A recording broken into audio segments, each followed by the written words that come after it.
On a cold October evening in 1966, as the last light faded over Bellevue Avenue in Newport, Rhode Island, a station wagon sat idling before a pair of massive wrought iron gates. Inside, a man waited to climb out and open those gates, just as he had done dozens of times before.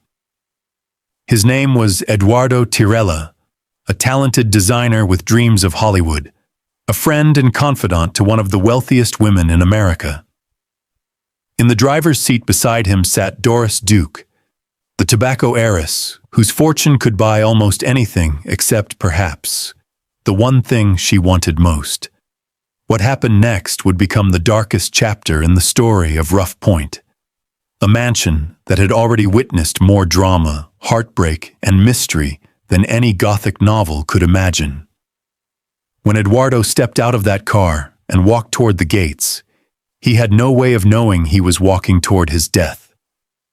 Within moments, the station wagon lurched forward. Then it lurched again.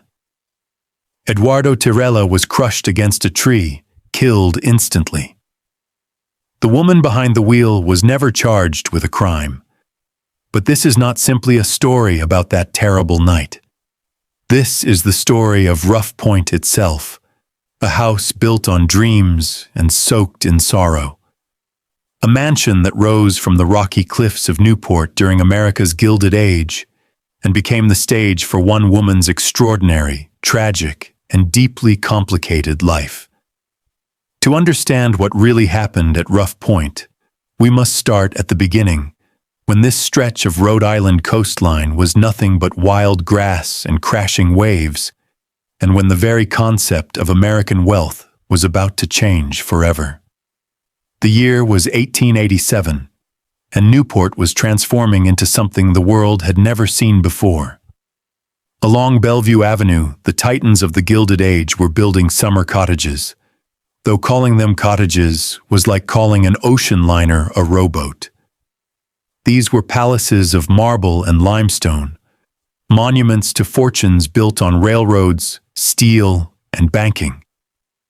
And among the men planting their flags on this windswept peninsula was Frederick William Vanderbilt, a grandson of the legendary Cornelius Vanderbilt, the Commodore who had built an empire on shipping and rails.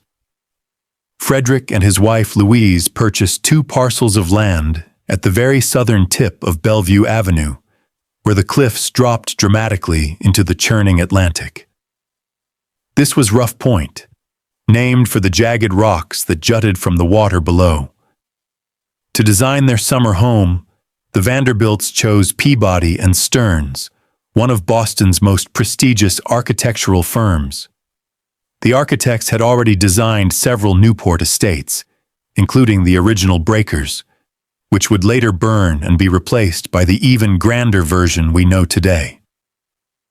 For Rough Point, Peabody and Stearns chose the English manorial style, a design meant to evoke the great country houses of the British aristocracy. They built the mansion from red sandstone and granite, materials that seemed to grow organically from the rocky coastline. Unlike the white marble palaces rising elsewhere in Newport, Rough Point had a rugged, almost brooding quality. Its steep gables and tall chimneys suggested permanence and power, but also something darker. A fortress built to withstand not just Atlantic storms, but the weight of secrets yet to come. Construction took 5 years, from 1887 to 1892. When it was complete, the Newport Mercury declared it the largest and most expensive residence in America. The mansion sprawled across nearly 40,000 square feet, with room after room designed for entertaining on a scale that would make European royalty jealous. Frederick Law Olmsted, the legendary landscape architect who had designed Central Park, created the grounds, sculpting 11 acres of gardens, lawns, and carefully placed specimen trees to frame views of the Atlantic that stretched to the horizon. But the Vanderbilts would not stay long at Rough Point. Frederick, unlike some of his more flamboyant relatives, was a private man who found Newport's constant social parade exhausting. By 1894, just 2 years after moving in, the couple began renting the mansion to summer guests. They eventually sold it in 1906 to William Leeds, a steel magnate known as the Tin Plate King. Leeds hired architect John Russell Pope to renovate the house, adding an enclosed privet garden with tunnel-like openings that gave the grounds an air of mystery and seclusion.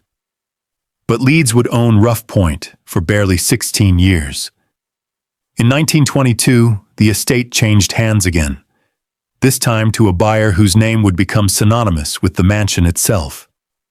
His name was James Buchanan Duke, and he had built one of the largest fortunes in American history on something as humble as tobacco.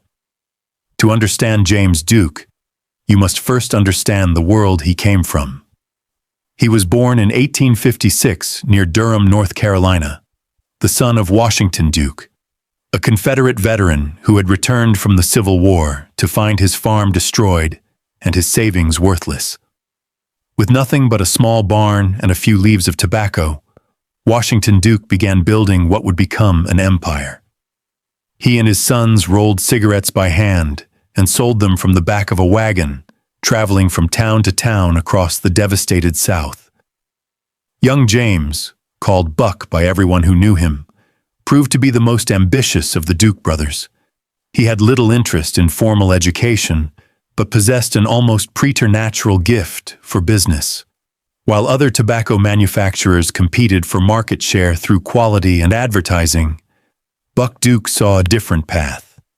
In 1885, he acquired a license to use the first automated cigarette-making machine, a device that could produce more cigarettes in a single minute than a skilled worker could roll in an hour. By 1890, Buck Duke controlled 40% of the American cigarette market. But that wasn't enough. That year, he consolidated his 4 major competitors under a single corporate umbrella, creating the American Tobacco Company. Within a decade, he controlled over 90% of the cigarette market. He was ruthless, cutting prices paid to farmers, crushing competitors through any means necessary. His aggressive tactics directly sparked the Black Patch Tobacco Wars of 1906 through 1908, when Kentucky and Tennessee farmers resorted to violence against the company that was strangling their livelihoods. In 1906, the American Tobacco Company was found guilty of antitrust violations and ordered broken up.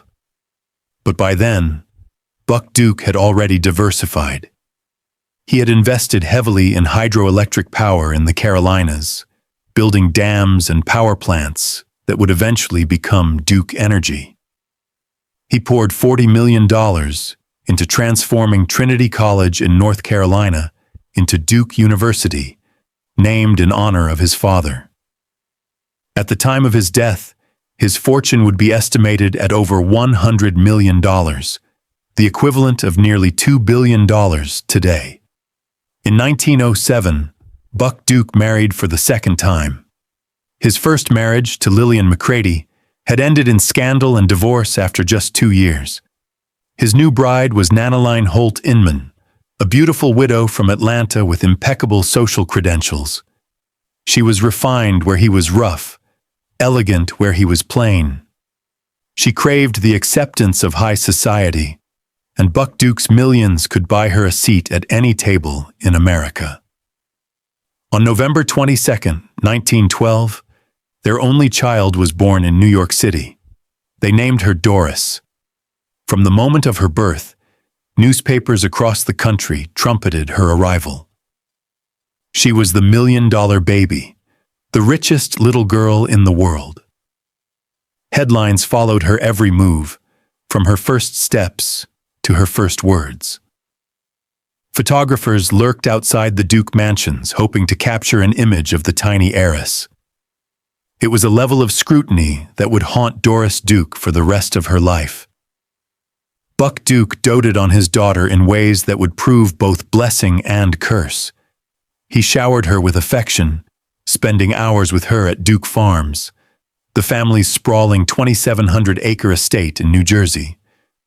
He took her riding and taught her about the plants and animals that filled the property. But he also filled her head with a dark and paranoid wisdom. "Trust no one," he told her repeatedly. "Everyone wants your money.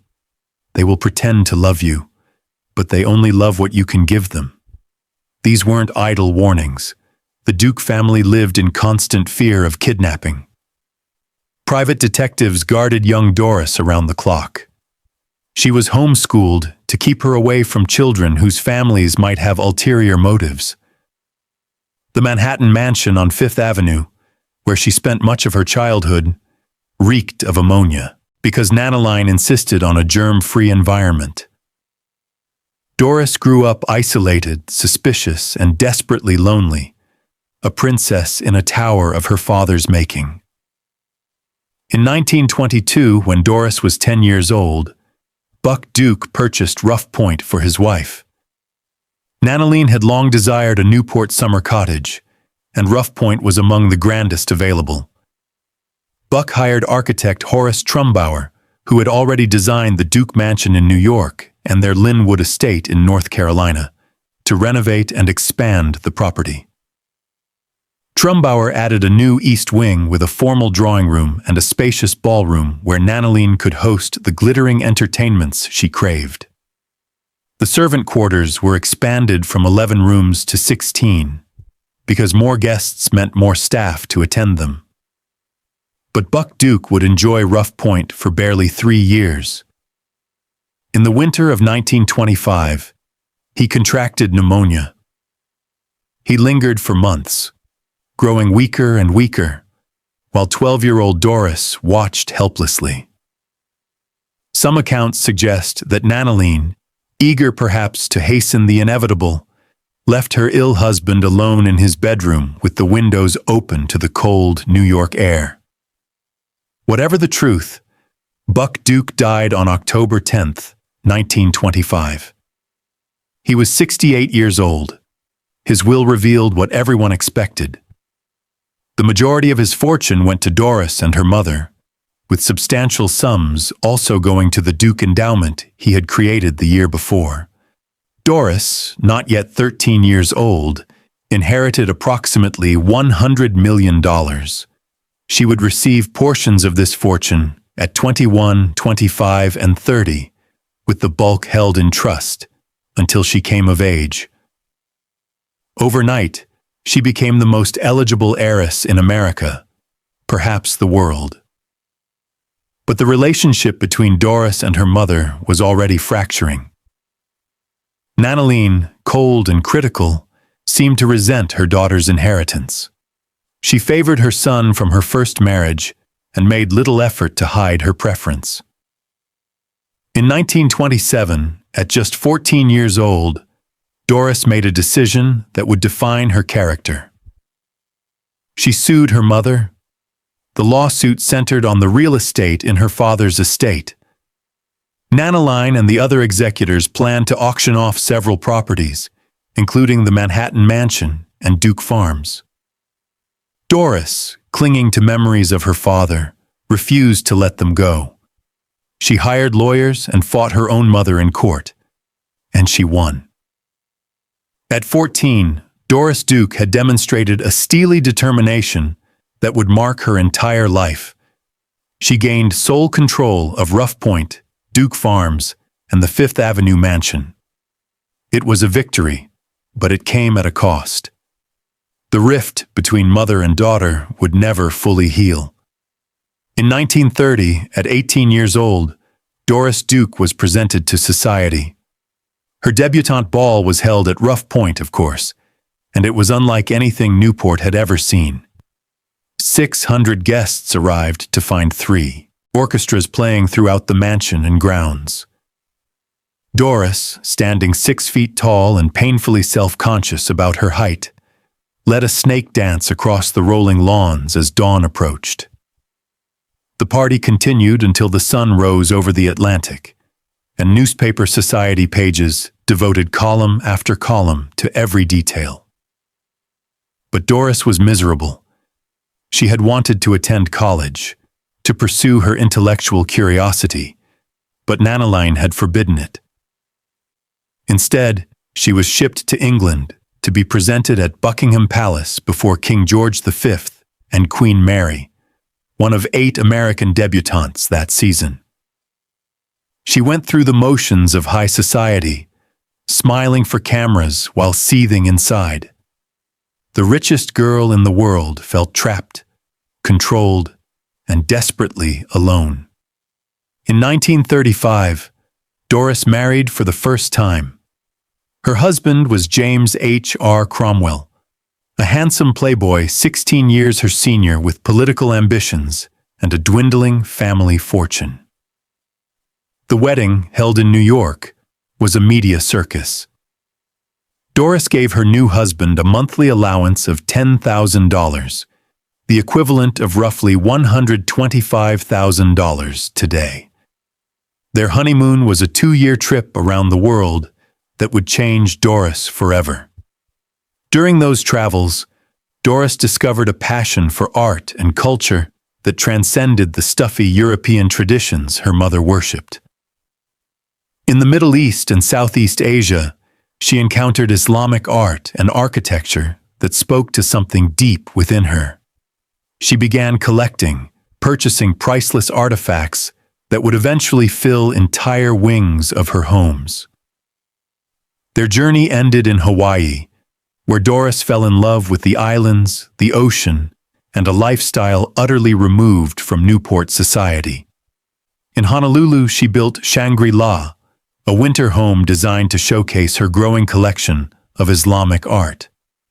The property became her refuge, a place where she could escape the expectations of the East Coast elite. She also discovered surfing, becoming the first non-Hawaiian woman to compete in the sport. Her teacher was Duke Kahanamoku, the Olympic swimming champion and surfing legend. Their relationship would become the subject of persistent rumors, whispered speculation about whether the friendship had become something more. By the late 1930s, her marriage to Cromwell was falling apart. He wanted a political career and briefly served as American ambassador to Canada. But Doris had no interest in playing the dutiful political wife. She conducted affairs openly, scandalizing Newport society. When she became pregnant in 1940, at age 27, speculation swirled about who the father might be. Some whispered it wasn't Cromwell at all, but rather Alec Cunningham Reid, a British member of Parliament with whom she'd been carrying on an affair. On July 11, 1940, Doris gave birth prematurely to a daughter she named Arden. The baby lived only 24 hours. Doctors told Doris she would never be able to have children again. The loss devastated her. She consulted psychics, desperate to contact her dead daughter. She fell into deep depressions that would recur throughout her life. The baby's death seemed to harden something within her, confirming what her father had always taught. Trust no one. Attachment leads only to loss. She and Cromwell divorced in 1943 after years of bitter fighting over a settlement. He had demanded $7 million. They battled in court for 5 years before reaching an undisclosed agreement. By then, Doris had thrown herself into new pursuits. During World War II, she worked in a canteen for sailors in Egypt, earning a token salary of $1 per year. She applied to the Office of Strategic Services, the predecessor to the CIA, and was reportedly sent on intelligence missions in Italy. When those assignments proved too tame, she defected to Hearst's International News Service, filing dispatches from war-torn Europe as a foreign correspondent. She even had a brief affair with General George S. Patton on the Russian front, another conquest in a lifetime of them. After the war, she moved to Paris and wrote for Harper's Bazaar. There she met the man who would become her second husband, and the marriage that would confirm her darkest suspicions about love and money. Porfirio Rubirosa was a Dominican diplomat, race car driver, polo player, and legendary playboy whose romantic conquests were the stuff of tabloid dreams.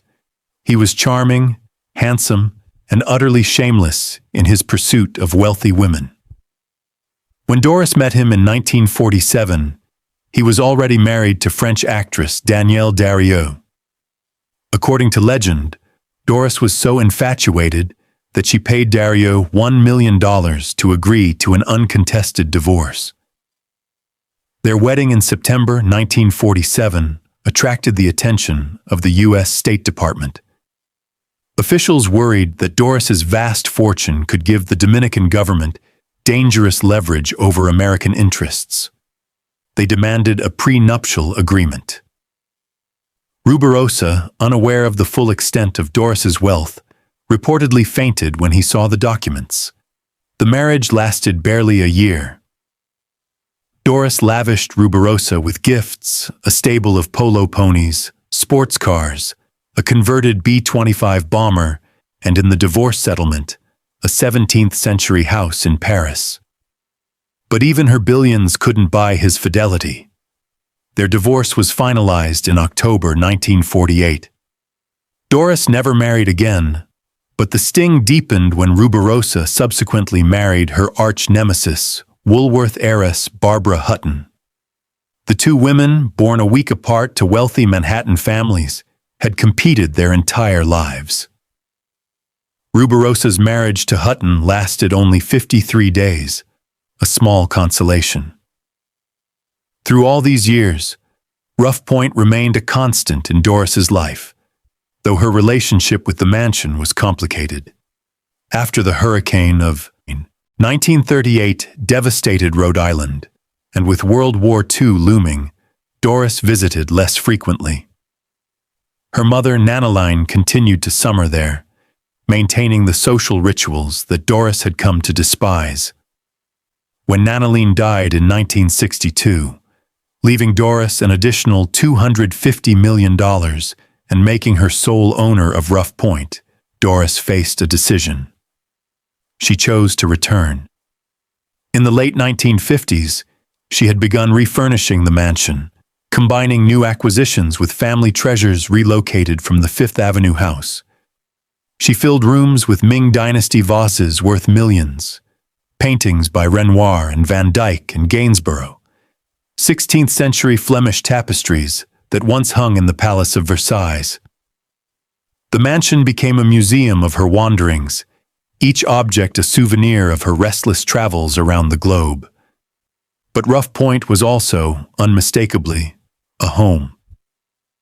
Unlike the rigid formality of other Newport mansions, Doris filled hers with comfort and personality. She bought her bedroom drapes at J.C. Penney because she liked the purple color. Silver trophies from her childhood sat on shelves beside priceless antiques.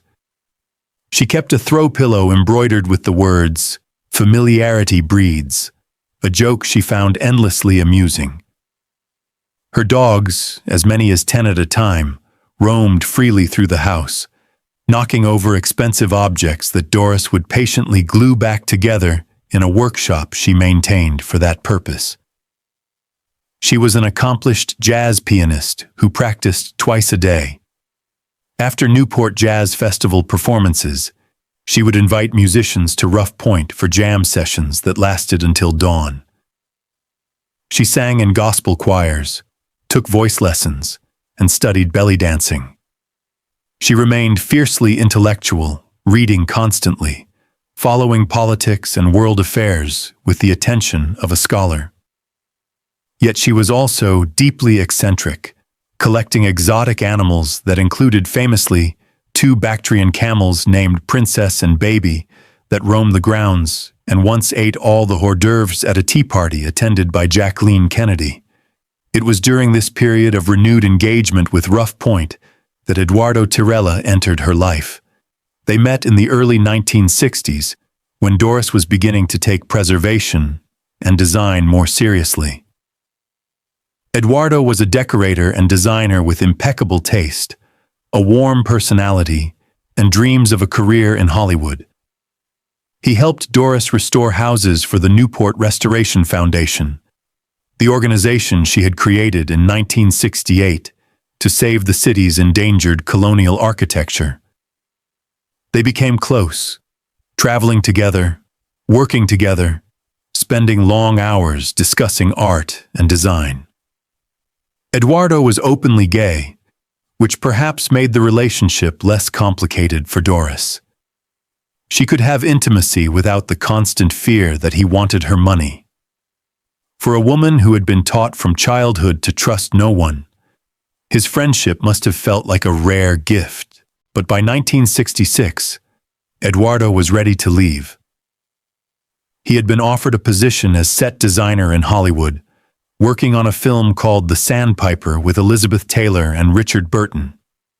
It was the opportunity he had been waiting for, his chance to escape the orbit of Doris Duke and build something of his own. He planned to tell her that October. The afternoon of October 7th, 1966, was cool and overcast. Doris and Eduardo planned to drive into town, reportedly to look at an artifact she was considering purchasing. Eduardo was behind the wheel of a rented Dodge Polara station wagon. When they reached the massive wrought iron gates of Rough Point, Eduardo stopped the car and climbed out to open them manually. What happened next depends on who you believe. According to Doris, she slid over to the driver's seat to pull the car through the gates, while Eduardo closed them behind her. She claimed the car suddenly lurched forward, but witnesses told a different story. A 13-year-old paperboy named Bob Walker, delivering copies of the Newport Daily News, heard what he later described as two people arguing and screaming at each other. Then came the roar of an engine, a crash, a man's scream, a pause, and then the roar of the engine again, another scream of horror, and another crash. Eduardo Tirella was struck twice. The first impact sent him onto the hood of the car. When he fell off, the car accelerated again, running him over and crushing him against a tree across the street. He died instantly, his spinal cord, lungs, and brain catastrophically damaged. He was 42 years old. When Walker arrived at the scene, he found Doris Duke standing beside the car, positioning her body to block his view of the wreckage. When he asked if she wanted help, or if he should call the police, she screamed at him to leave. He pedaled away, too frightened to argue.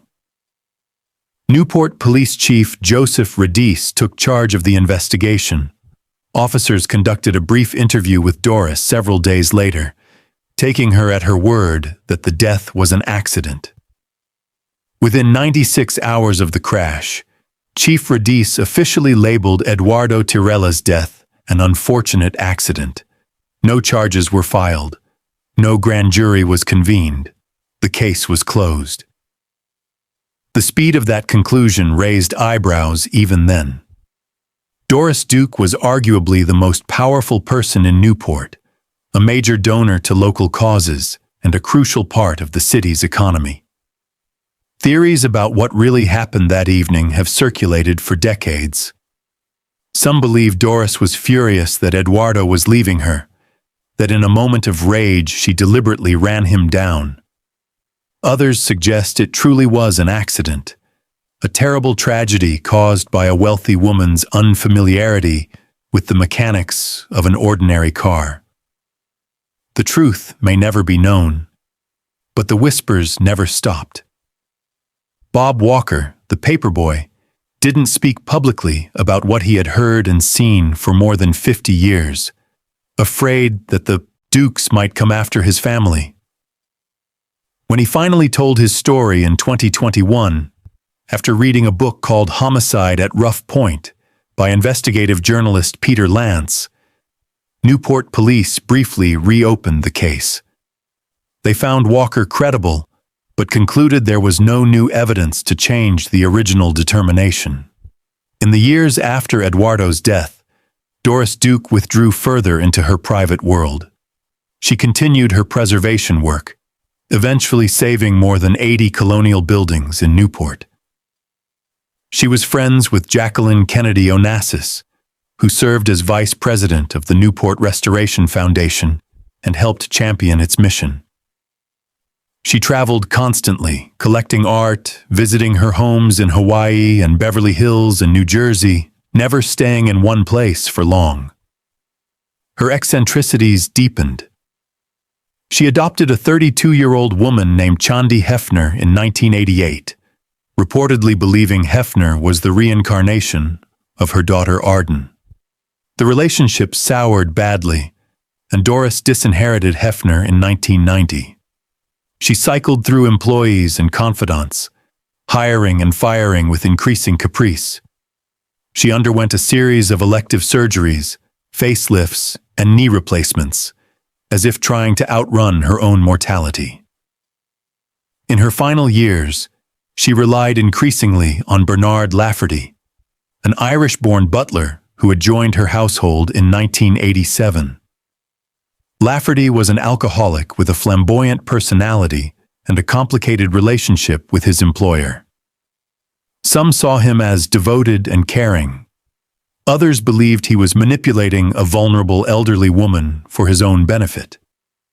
In April 1993, Doris signed a will making Lafferty executor of her estate and leaving him substantial bequests. By then, she was in declining health, in and out of hospitals, increasingly confused and frail. When she choked on food that summer, Lafferty allegedly refused to call an ambulance. She suffered a severe stroke and spent her final months heavily sedated with painkillers. Doris Duke died at her Beverly Hills mansion on October 28, 1993. She was 80 years old. Her body was cremated within 24 hours, an unusual speed that fueled speculation about what investigators might have found had an autopsy been performed. Lafferty scattered her ashes into the Pacific Ocean, as her will specified. The woman who had owned some of the most magnificent homes in America chose to leave no grave, no final resting place, nothing that fortune hunters could desecrate. The legal battles began immediately. Lafferty's appointment as executor was challenged by multiple parties, including Chandi Hefner and several former servants. Nurses who had cared for Doris in her final months made sensational accusations, claiming that Lafferty and her doctor had conspired to hasten her death with overdoses of morphine and Demerol. No criminal charges were ever filed, but the litigation consumed 3 years and involved 40 lawyers at 10 law firms. The legal fees alone exceeded $10 million. In 1996, the courts finally removed Lafferty as executor. He retained several $1 million in fees and a $500,000 annual payment from the estate, but lost his seat on the board of the Doris Duke Charitable Foundation. He used his windfall to buy a mansion in Bel Air, where he lived surrounded by photographs of Doris Duke until his death from heart failure in November 1996, just 3 years after his employer. He was 51 years old. Rough Point had been tied up in litigation for years, but in 2000 it finally opened to the public as a museum, operated by the Newport Restoration Foundation that Doris had created 3 decades earlier. Today, visitors can walk through the mansion exactly as Doris Duke left it. The purple J.C. Penney drapes still hang in her bedroom. Her grandmother's porcelain sits beside priceless Ming vases. Dog beds still rest on Louis XVI chairs. The throw pillow that says familiarity breeds still makes visitors smile. But there are things the tours don't mention.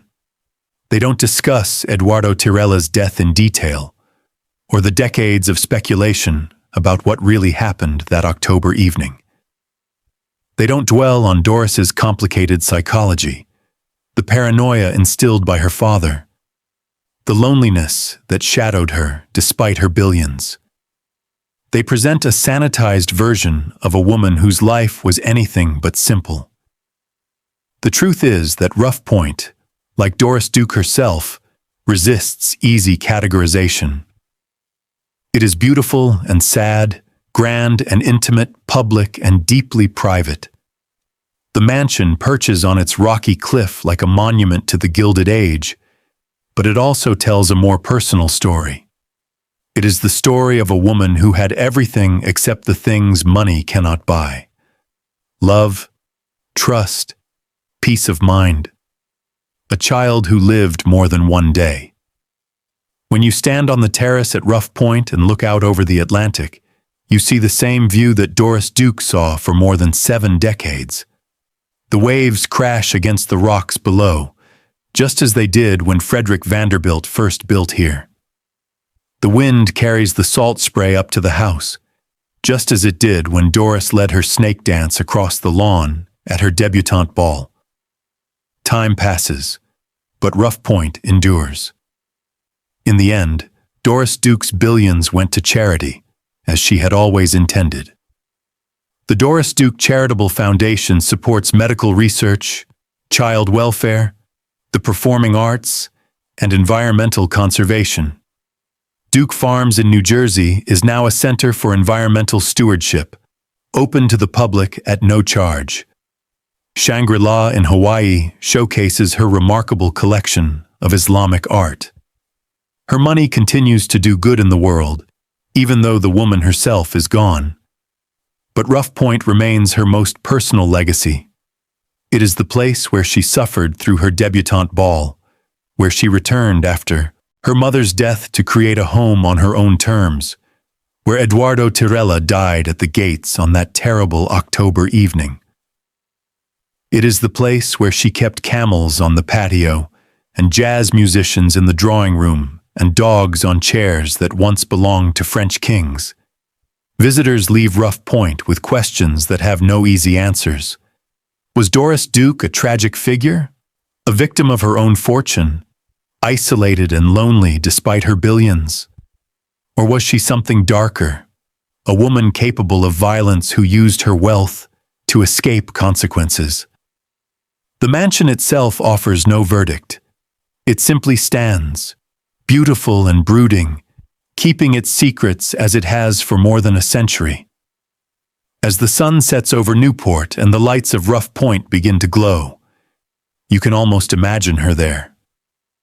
Not the frail old woman of her final years, but Doris Duke in her prime, tall and striking, playing jazz piano as the waves crash below. The richest girl in the world, who could buy anything except happiness. The woman who built one of America's greatest preservation movements, while shadows of suspicion followed her everywhere she went. Rough Point endures because Doris Duke wanted it to endure. She left it to the people of Newport and the world, a gift from a woman who had learned that possessions, no matter how beautiful, cannot fill the emptiness in a human heart.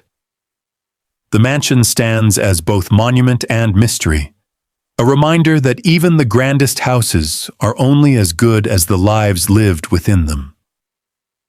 And somewhere in the Atlantic, her ashes drift with the tides, the final wandering of a woman who could never quite find home, the richest girl in the world, alone at last, with nothing left to protect and no one left to betray. Trust no one, her father had told her. In the end, perhaps she took that advice too well.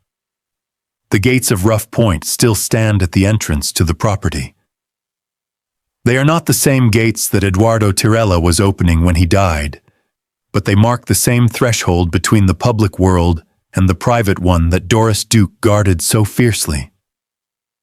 Every visitor who passes through them enters a story that is still being told, a mystery that may never be solved, a legacy that continues to ripple outward from that rocky point above the sea. This is Rough Point. This is Doris Duke. This is the dark story behind the richest girl's loneliest palace. But to truly understand Rough Point, one must walk through its rooms and feel the weight of history in every corner. The mansion today remains frozen in time, a remarkable preservation of one woman's extraordinary taste and troubled soul. From the moment visitors step through the front entrance, they encounter a world that defies easy comprehension, a place where priceless treasures sit beside everyday objects, where grandeur meets homeliness in ways that reveal more about Doris Duke than any biography could capture. The great hall rises before you, paneled in dark oak that seems to absorb the light. Massive tapestries hang from the walls, their threads woven centuries ago by craftsmen whose names are lost to history. These are not reproductions, but originals, some from the Palace of Versailles itself, acquired by Doris during her decades of collecting.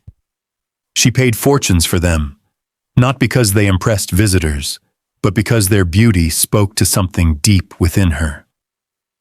Art, she once said, was the only thing that never disappointed her. To the left, the drawing room glows with afternoon light filtering through tall windows that face the Atlantic. French furniture fills the space, chairs and settees and tables that once belonged to European nobility. Louis XVI himself sat in some of these chairs, yet Doris let her dogs sleep on them, much to the horror of her staff. When a servant once protested, Doris fixed her with a stare and said simply, "They live here." The logic was irrefutable. These were not museum pieces to Doris. They were furniture, and furniture existed to be used. The dining room tells its own story. A long mahogany table dominates the space, surrounded by chairs upholstered in fabric that matches the drapes. Crystal chandeliers hang from the ceiling, throwing rainbows across the walls when the sun hits them just right. Here Doris hosted dinners for politicians and artists, jazz musicians and preservation advocates. She was a gracious hostess when she chose to be, charming and witty and deeply engaged. But she could also turn cold without warning, dismissing guests who bored her or crossed invisible lines she alone understood. Upstairs, the bedrooms reveal the private Doris, the woman behind the headlines. Her own bedroom is surprisingly modest given her wealth. The famous purple drapes from J.C. Penney frame the windows, a choice that mystified everyone who knew her. Why would a billionaire buy curtains from a department store? But Doris didn't care about labels or prestige. She liked the color purple, and these drapes were exactly the right shade. The bed is comfortable rather than ostentatious, designed for sleeping rather than impressing. On the nightstand sits a photograph of her father, the man whose warnings shaped her entire life. A Renoir hangs on the bedroom wall, casually placed as if it were a family snapshot. Elsewhere in the house, works by Van Dyck and Gainsborough and Reynolds compete for attention with Asian ceramics and Middle Eastern textiles. Doris collected without boundaries, following her instincts rather than any curator's advice. The result is a collection that feels personal in ways that more formal assemblages never do. Each piece tells a story of a particular moment, a specific trip, a memory that meant something to her. The basement holds perhaps the most surprising feature of Rough Point, a swimming pool fed by salt water piped directly from the Atlantic Ocean. Doris had it installed so she could swim in the sea without leaving her property, without photographers or gawkers or anyone who might intrude on her privacy. A private elevator carried her directly from her bedroom to the pool level, allowing her to descend from one world to another without passing through the public spaces in between. Outside, the grounds spread across 11 acres, every detail planned to frame the spectacular views. The Olmsted design remains largely intact, a masterful manipulation of topography and vegetation that makes the property feel both intimate and infinite. Specimen trees, now more than a century old, stand like sentinels along the cliff edge. Winding paths lead to hidden benches where one can sit and watch the waves crash against the rocks below. The cliff walk runs along the edge of the property, bringing thousands of tourists within sight of the mansion every year. Doris both resented and accepted this public access, understanding that the path predated her ownership and would continue long after she was gone. She planted hedges and positioned trees to block sightlines, but the walkers kept coming, their cameras raised, hoping to catch a glimpse of the legendary recluse and her even more legendary home. The camels, princess, and baby became famous in their own right. They arrived as part of a bizarre deal involving a Boeing 737 that Doris purchased from a Kuwaiti businessman. The plane came with the camels, and Doris, ever eccentric, decided to keep them. They lived on the patio at Rough Point, munching on grass and startling visitors who expected nothing more exotic than a Labrador retriever. During Hurricane Bob in 1991, Doris had hay strewn across the floor of the solarium and brought the camels inside to shelter from the storm. One broke a mirror. She didn't seem to mind. Today, topiary camels stand at the entrance to Rough Point, a playful tribute to Princess and Baby and to the woman who loved them. They capture something essential about Doris Duke, her willingness to embrace the absurd, her refusal to conform to expectations, her ability to find joy in unexpected places. She was never boring, whatever else one might say about her. The Newport Restoration Foundation that Doris created continues her preservation work to this day. It owns and manages 78 historic properties throughout Newport, 67 of which are rented to tenants who agree to maintain them according to strict preservation standards. This living museum approach keeps the buildings occupied and cared for while preserving the architectural heritage that Doris found so precious. Her friend Jacqueline Kennedy Onassis championed the foundation until her death in 1994. The two women shared a bond forged in loss and privilege, each understanding what it meant to live under constant public scrutiny. Jackie brought glamour and credibility to the preservation cause, lending her name and her energy to projects that might otherwise have struggled for attention. Their friendship was genuine, built on mutual respect and shared values that transcended their different circumstances. The foundation's work extends beyond Newport now, addressing issues that Doris couldn't have anticipated, but would likely have supported. Climate change threatens the historic buildings along the coast, and the foundation has become a leader in studying how rising seas and intensifying storms affect the built environment. At Rough Point itself, researchers monitor the cliffs for erosion and the structures for damage, working to ensure that future generations can experience what Doris Duke created and preserved. Environmental sustainability has become a focus as well, honoring Doris's lifelong love of nature and gardens. Duke Farms in New Jersey, the estate where she spent so much of her childhood, now operates as an environmental education center. The elaborate gardens her father created have been transformed into habitats for wildlife, and the greenhouses that once showcased exotic plants now demonstrate sustainable growing techniques. It is a fitting tribute to a woman who understood that preservation isn't just about buildings, but about the entire natural world that surrounds them. The Doris Duke Charitable Foundation distributes hundreds of millions of dollars annually to causes she specified in her will. Medical research receives substantial support, funding studies into everything from cancer to AIDS. Child welfare programs help vulnerable young people find stability and opportunity. The performing arts flourish with Duke Foundation grants, supporting jazz and dance and theater companies across the country. Environmental conservation continues her work protecting wild spaces and endangered species. All of this flows from the fortune that began with tobacco leaves and her father's relentless ambition. The cigarettes that created the Duke Empire have killed millions of people over the decades since Buck Duke built his monopoly. There is an irony in using that money for medical research and public health, an attempt perhaps to balance the scales that can never truly be balanced.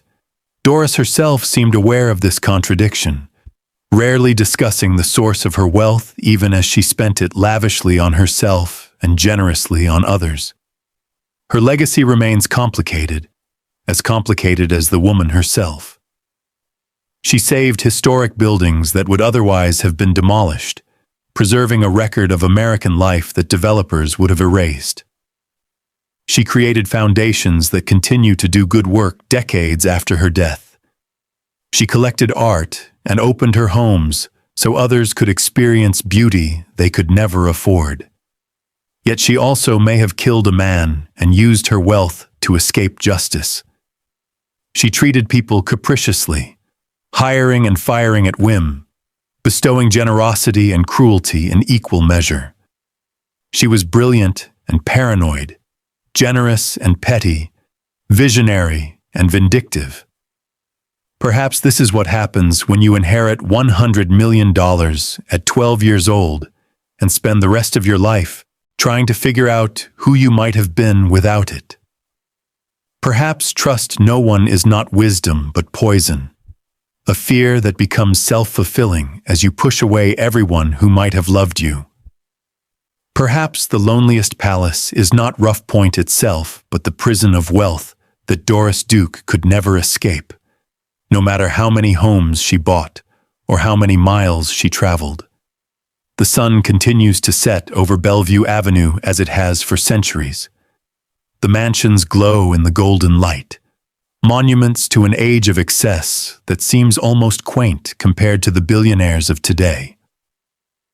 Tourists walk the cliff path, taking photographs of houses they will never enter. Inside Rough Point, guides lead small groups through rooms that tell a story too complex for any tour to capture fully. Somewhere in those rooms, in the spaces between the priceless objects, the spirit of Doris Duke seems to linger.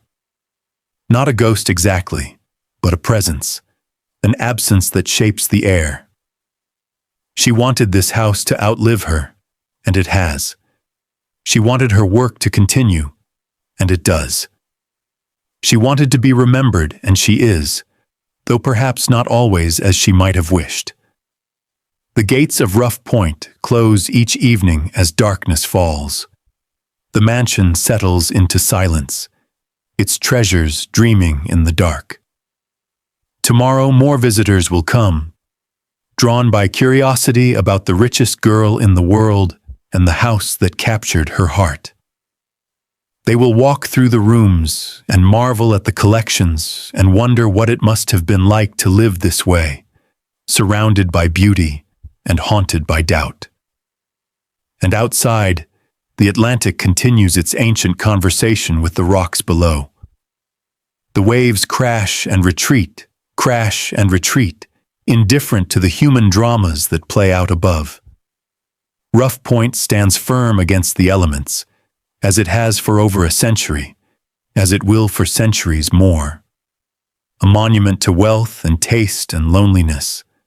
A reminder that the grandest houses often hold the saddest stories. A palace built for dreams that somehow became a prison. This is the legacy of Doris Duke. This is the truth of Rough Point. Beautiful and terrible, generous and dark, public and forever private. A story that will never be fully told, no matter how many tours pass through its halls or how many books are written about its owner. Some mysteries are meant to remain mysterious. Some questions are not meant to be answered. And some houses, no matter how thoroughly we explore them, will always keep their deepest secrets hidden in the shadows where the light of day never quite reaches. The richest girl in the world built her palace on a rocky point above the sea. She filled it with treasures from every corner of the globe.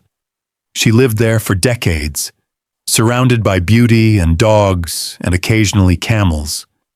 And when she died, she left it to all of us, a gift from beyond the grave, a final gesture of generosity from a woman who trusted no one. Walk through Rough Point today, and you walk through history. You walk through tragedy and triumph, scandal and salvation. You walk through the life of a woman who had everything and nothing, who could buy the world but never quite found a place in it. And when you leave, when you pass through those gates and return to your ordinary life, something of Rough Point stays with you. A question, perhaps. A haunting. A reminder that wealth cannot buy happiness, and that the grandest houses often shelter the loneliest souls. This is Rough Point. This is the dark story behind Doris Duke's palace. This is the truth that money could never buy and time will never erase.